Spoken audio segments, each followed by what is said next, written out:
اللہ نے کیا بارگاہ غوث جلی ہے، گردن کو جھکائے ہوئے ہر ایک ولی ہے، اولاد حسن آل حسین ابن علی ہے، بے شک شاہ بغداد ولی ابن ولی ہے، اور جو نور ہے بغداد کی گلیوں کا اجالا،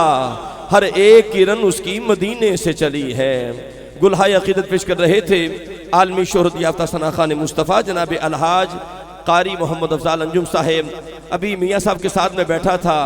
تو میاں صاحب سے میں نے پوچھا، میاں صاحب آپ بیعت کس کے ہیں؟ بڑے بڑے مشائخ اس گھر میں آئے، بڑی بڑی ہستیاں آئیں، تو میاں صاحب نے کہا قاری صاحب بات یہ ہے 1971 کے اندر بھی میں پیدا بھی نہیں ہوا، اس کے پہلے کی باتیں آپ نے سنائیں۔ کہتے میں مسجد میں اعتکاف بیٹھا تھا تو مجھے غوث پاک کا دیدار ہوا،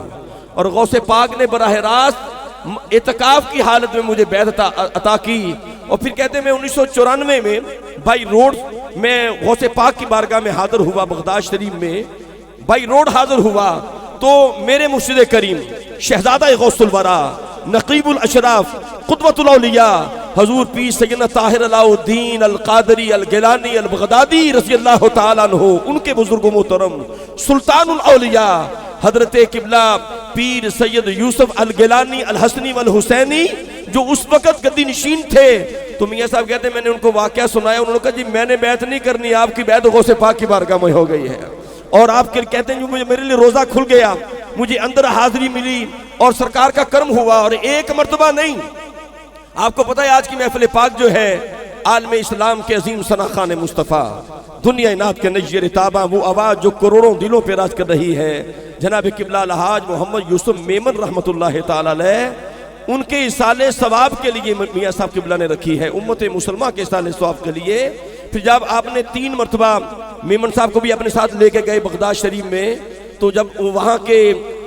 گدی نشین کو پتہ چلا، سجادہ نشین کو پتہ چلا کہ میمن صاحب آئے ہیں، تو انہوں نے کہا جی میمن صاحب کے لیے روزہ کھول دیا جائے۔ تو میمن صاحب نے پھر میاں صاحب کا ہاتھ پکڑا، پھر اندر چلے گئے۔ اور میمن صاحب دیکھیں میاں صاحب بات یہ ہے، آپ تو بار بار اندر گئے نا، بغداد شریف جالیوں کے پاس گئے، بار بار گئے۔ غوث پاک فرماتے ہیں جو بغداد کی گلیوں سے بھی گزر جائے، جو میرے مدرسے کے قریب سے بھی گزر جائے، رب اسے بھی جنت عطا کر دیتا ہے۔ آپ تو براہ راست غوث کے قدموں میں حاضر ہوئے، اور آپ نے جب سے یہ کرم ہوا ہے ہر سال بڑی 11ویں شریف کا اہتمام غوث الورا کی نوکری کرتے ہیں، رب کائنات ان کی نوکری قبول فرمائے۔ سید بادشاہ بیٹھے ہیں، وزیر محترم پیکر محبت آل نبی اولاد علی حضور قبلہ پیر سید الحسن شاہ صاحب، بس 2-3 شعر شاہ جی آپ کی سماعتوں کی نظر چاہتا ہوں، آپ کی توجہ چاہتا ہوں، آپ کی اماں جان کی بات کرنا چاہتا ہوں۔ وہ شاعر کہتا ہے کہ کریم آقا دے جلوے آندا ظہور یکتا جناب سہرا، سبحان اللہ کہہ دیں یار، سجدہ کا نام آ جائے رونگٹے کھڑے ہو جاتے ہیں، ہاتھ اٹھا کے کہیے سبحان اللہ، جو سجدہ کا غلام ہے کہہ دے سبحان اللہ۔ کریم آقا دے جلوے آندا ظہور یکتا جناب سہرا، یہ جملہ سنیں، کریم آقا علیہ السلام کی مشابہ اصحاب رسول میں آل رسول میں سب سے زیادہ جو مشابہت مصطفیٰ کے ساتھ تھی وہ سیدہ زہرا کو تھی۔